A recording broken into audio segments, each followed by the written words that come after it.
Salut, alors j'espère que pour toi tout va bien. Oui, depuis le temps que j'ai pas fait de vidéo, désolée. Mais maintenant je pense que j'aurai un peu plus le temps prochainement de faire des vidéos. Je vais t'expliquer ça juste après. Et je sais que oui, le décor est pas trop digne d'une youtubeuse. Mais c'est à dire que je suis dans la cuisine, voilà, j'ai des fours si jamais je veux faire un gâteau pendant la vidéo. Tout simplement parce que c'est le seul endroit où je peux filmer tranquille. Parce qu'en fait, il y a des caméras de sécurité, enfin tu sais, des caméras pour la sécurité. Genre il y en a à peu près à partout dans toutes les pièces, sauf ici, à cette petite place dans la cuisine. Donc du coup ce sera mon décor pour les prochaines vidéos, voilà. Donc ça fait maintenant 4 mois que je suis donc aux États-Unis et je me suis dit mais tiens, il serait temps de faire un bilan. Bref. Donc ça fait 4 mois que je suis aux États-Unis en tant que jeune fille au pair et il s'avère que j'ai eu la seule chose que je ne voulais pas, c'est tout simplement que j'ai le droit à un rematch. Voilà. Après 2 mois dans ma première famille, ils ont tout simplement décidé que je change de famille. Voilà, ils m'ont dit écoute Marie, ce serait mieux pour ton expérience si tu changeais de famille. Donc ma première famille, je te renvoie à mon premier bilan si tu veux savoir un peu comment c'était passé, mon premier ressenti, etc. C'était mon bilan du premier mois. Mais dans ma première famille, bon moi personnellement je m'y sentais bien, mais c'est tout simplement eux qui ont décidé le rematch. J'étais au Michigan et j'avais donc 3 enfants à charge.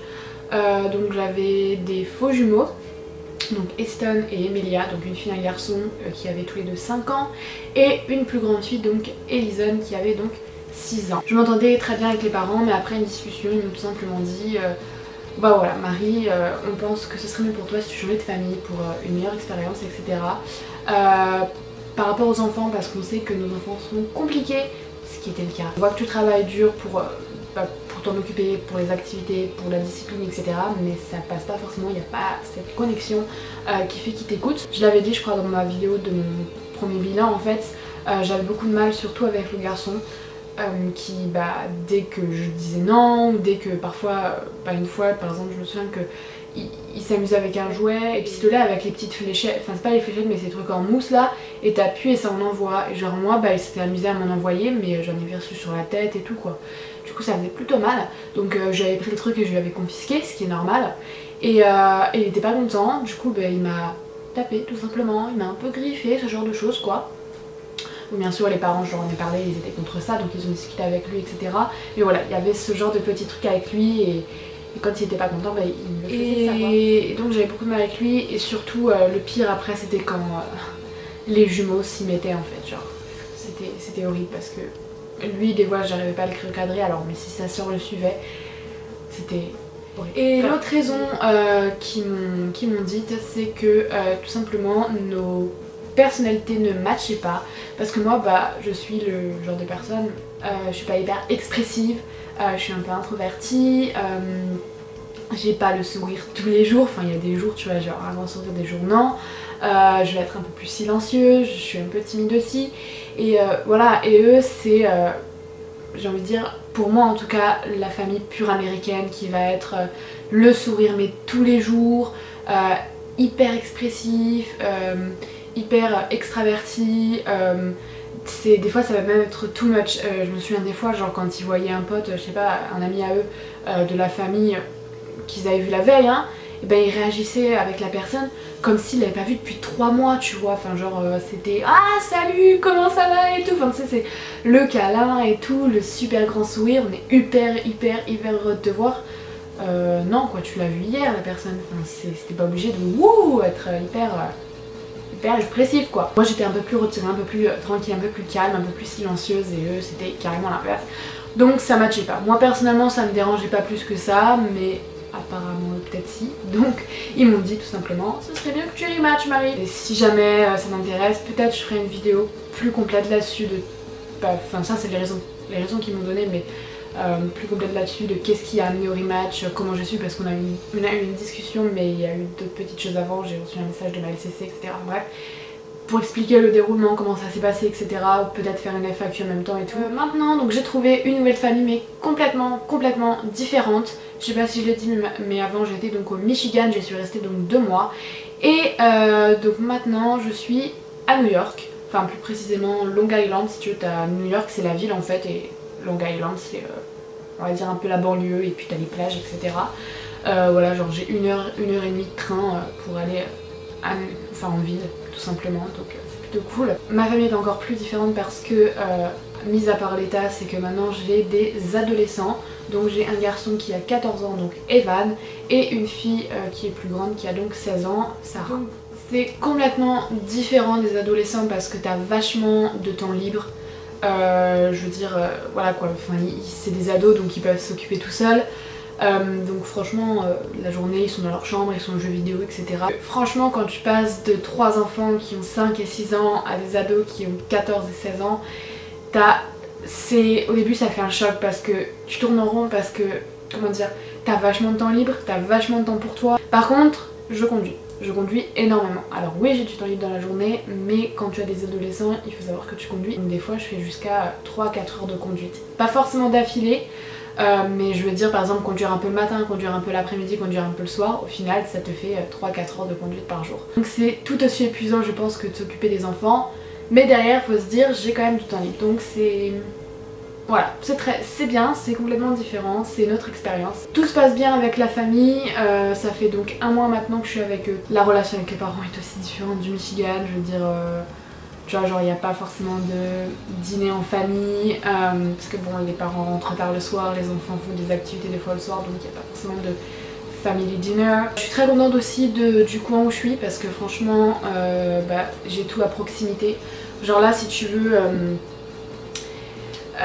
je suis donc, là c'est mon dernier jour, mais j'ai eu 5 jours seule à la maison parce qu'ils sont partis en croisière, donc du coup je suis restée là moi, j'ai pas envie de prendre de vacances donc je suis restée ici. Et comment dire que j'ai pas la voiture parce que la voiture elle est en réparation parce que j'ai eu un accident, je vais te raconter ça après.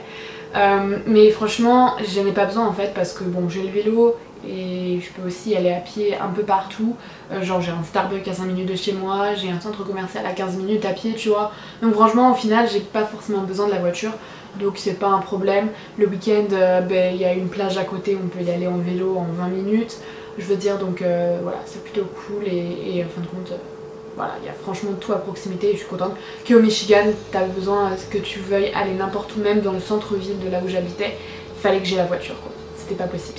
3 semaines après avoir été avec eux, je crois que je l'ai dit juste avant en fait, je suis con, j'ai eu un accident de voiture. Voilà. C'était donc mon premier accident de voiture. C'est pas hyper grave, faut pas s'inquiéter, je vais bien, il y a que la voiture de toucher et un rocher. Oui, j'ai eu un accident avec un rocher, j'ai percuté personne, personne m'a percuté, j'ai pas passé de feu rouge, pas de stop, j'ai pas écrasé, non ça va. De ce côté là je suis rassurée. Je suis juste sortie d'un parking, voilà. Il y avait un rocher qui était un peu trop près du trottoir, moi j'étais un peu trop près du trottoir. Et tout simplement, je suis montée sur le trottoir et sur le rocher en même temps, sans le voir, j'ai entendu un crrrr. Je me suis dit putain qu'est-ce que c'est que ça, qu'est-ce que j'ai foutu. Je suis sortie de la voiture, j'ai vu ce rocher là en plein milieu de la voiture qui me bloquait. J'étais là mais qu'est-ce que j'ai foutu, j'étais en panique totale, hein, vraiment. Voilà. Donc pour le moment, je sais pas du tout si je dois payer ou pas parce que en fait... Ça s'est passé, donc j'ai emmené donc, le garçon à son, comment ça s'appelle, à son entraînement de hockey sur glace et donc il y avait 2 heures d'attente et donc je reste autour en fait et je suis juste allée dans un parc tout simplement en attendant, voilà, et donc bref j'ai fait ma vie dans le parc hein, et c'est quand je suis ressortie dans le parc, donc du coup je sais pas trop si ça compte comme au moment où je travaillais. Il y aura peut-être des nouvelles plus tard de si je paye ou pas, mais pour le moment la voiture est donc en réparation, c'est juste la porte avant qui est touchée. Donc faut la changer parce qu'elle ferme pas bien et il y a tout un plastique en bas en fait à changer aussi. Dans un bilan de quoi on parle aussi, des voyages bien sûr. Qu'est-ce que j'ai fait pendant ces derniers mois? Donc oui j'ai fait des voyages, notamment, bon on va pas en parler pendant 30 ans mais je suis partie donc fin juin, début juillet en week-end class à Los Angeles, voilà. On va pas parler de Los Angeles, je t'invite à aller voir le vlog sur Los Angeles. Et oui, avant de partir, donc le Michigan est très près du le Michigan est très près du Michigan. C'est logique. Non, le Michigan, enfin là où j'habitais au Michigan, j'étais à 3 heures de Chicago. Du coup, le dernier week-end avant que je parte, tout simplement, je me suis dit il faut que j'aille à Chicago avant de partir. C'est obligatoire, c'est à côté, c'est à 3 heures, c'est l'occasion. Du coup, j'y suis allée donc une journée et franchement, c'est une ville mais que j'ai adorée et que si je peux refaire... Et que si je peux y retourner franchement mais sans problème, faut que j'y retourne un week-end pour en visiter beaucoup plus parce que J'ai vraiment adoré cette ville, c'est magnifique, propre, c'est clean, c'est propre, c'est clean, j'ai dit la même chose dans 2 langues différentes. J'ai visité aussi Denver, voilà, c'est une ville aussi que j'ai adorée et qui est à faire, il y a de très jolis endroits à Denver. J'ai des amis là-bas, donc du coup j'y suis restée 1 semaine. J'ai fait ce qui s'appelle des quinceañeras, et j'ai des amis qui sont mexicains, c'est une famille mexicaine avec qui je suis amie, bref, que j'ai rencontré en France. Donc du coup cette famille, donc ils ont participé à cette fête, et cette fête c'est pour expliquer les filles de 15 ans en fait, c'est pour fêter les 15 ans des filles, voilà, tout simplement. Donc il y a une messe, elles ont des super grosses robes de princesse, c'est tout un truc, voilà.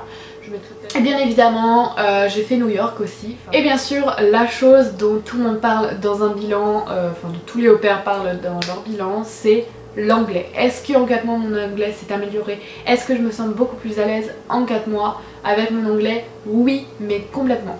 Déjà premièrement, il faut savoir que les 2 familles que j'ai eues, enfin que ce soit celle du Michigan ou celle-ci, ce n'étaient que des familles purement américaines qui ne parlent qu'anglais, ou alors au pire des cas ils parlent un peu espagnol ou un peu italien, mais ça s'arrête là. Mais ils parlent vraiment anglais, pas français, donc du coup je suis obligée de me débrouiller quand je veux leur demander un truc ou quand ils veulent me parler, etc. Donc forcément j'apprends encore plus, surtout que là c'est des adolescents, donc ils auront un autre parler parfois, donc du coup c'est tout aussi bien. Il faut savoir que la plupart de mes amis, enfin en tout cas ceux qui sont près de chez moi, avec qui je fais le plus de trucs le week-end, ce sont des Brésiliens, des Colombiennes, des Italiennes, des Espagnols, enfin je veux dire de tous les autres pays, pas de français en fait. Donc du coup je suis obligée de me débrouiller pour parler avec eux, que ce soit à l'écrit ou à l'oral. Donc du coup bon, déjà à l'écrit je me sens beaucoup plus à l'aise. Je veux dire j'ai très peu besoin du traducteur quand moi je veux écrire un message. Quand je reçois un message, ce que je faisais énormément avant, c'est qu'à chaque message je traduisais, enfin je mettais la traduction.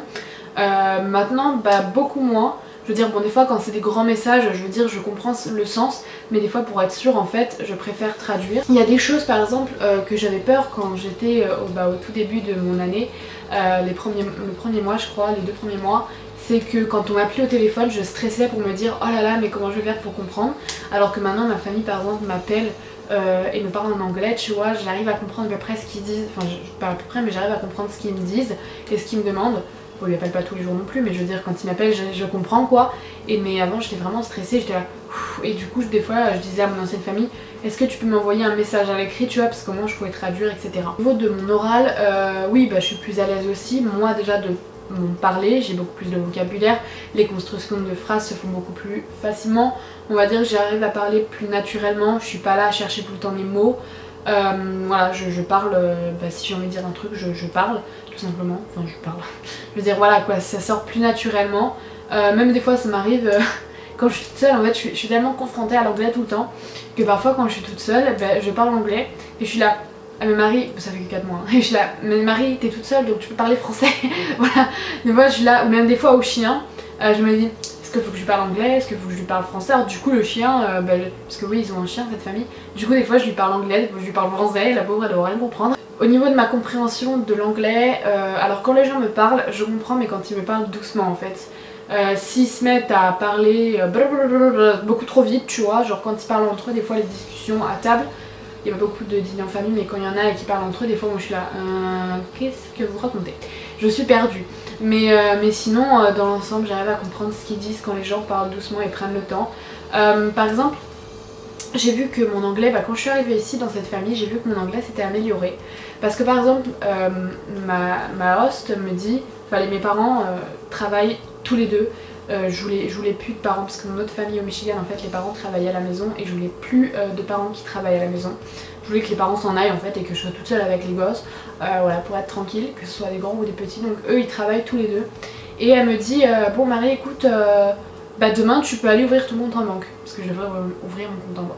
Où je me suis dit dans ma tête, elle est sérieuse, elle me dit d'ouvrir mon compte en banque, moi d'aller toute seule à la banque là et de l'ouvrir, j'étais là non c'est pas possible. Et bon j'y suis quand même allée, un peu stressée parce que je me suis dit mon dieu mon anglais est nul et tout et je me sens pas à l'aise nanana. Et en fin de compte là, je suis arrivée devant le mec et tout ça. Bon bien évidemment il savait que j'étais pas américaine etc, parce que bon je lui ai filé mon passeport pour mon identité et tout. Et je veux dire, tu vois, on s'est compris. Genre quand on a parlé, j'ai pu me débrouiller, comprendre ce qu'il voulait me dire. Il a pu comprendre ce que je voulais dire aussi, heureusement. Mais moi j'ai pu comprendre ce qu'il voulait dire du coup. Donc c'était plutôt cool. Après le mec a fait bien sûr en sorte que je le comprenne. Il a parlé doucement, il a pris le temps et tout de m'expliquer. Pour le moment en fait c'est je comprends. Si les gens parlent doucement, prennent le temps de m'expliquer. Ah ouais, aussi une question qu'on me pose pas mal de fois. Est-ce que tu comprends les films? Est-ce que tu regardes tes séries tout en anglais? Et la télé c'est comment? Et la radio et tout? Alors honnêtement, ça revient au même en fait qu'à l'oral. Tout simplement, la télé en fait, je vais comprendre, la télé ou les films, je vais comprendre quand c'est des phrases simples et quand les gens parlent doucement. Un exemple, les informations.